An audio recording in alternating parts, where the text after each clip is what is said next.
clean, nice root surface in order to have our tissue attached to it. So the connect tissue won't be able to attach onto a kind of contaminated root surface. So root planning is very important. We have to plan it out and then clean it out very well. And then, of course, I use the tetracycline to condition the root surface.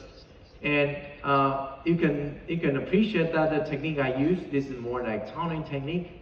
There's no vertical incision for the tunneling, so we do everything intracellular.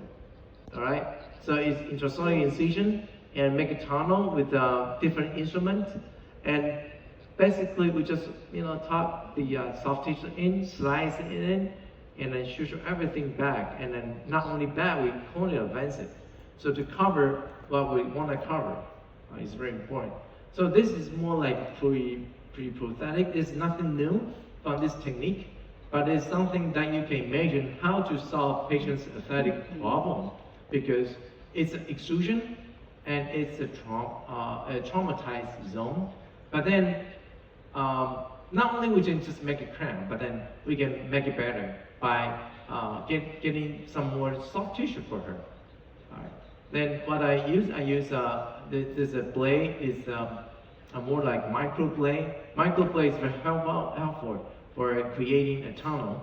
And then suturing wise, I just to pull the connective tissue in, and by pulling it in position, I use sling suture to sling the graft. Later on, I will sling the flap. So by slinging the graft, slinging the flap, I have everything moved cornerly to cover the exact root surface that I want to cover. So it's very important to create this tunnel. And of course, people would ask, what did you do? Is full thickness or partial thickness? There's a rule. Whenever you can do partial, you do partial. Whenever you cannot do partial, you do full. So a general rule,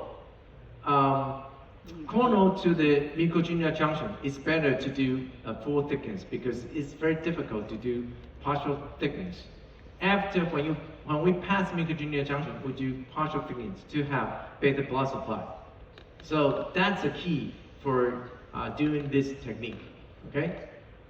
So this is what I've been doing, and you can appreciate now on this screen. I start suturing the flap. So suturing flap, we need to advance it and be sure not to tighten up too much.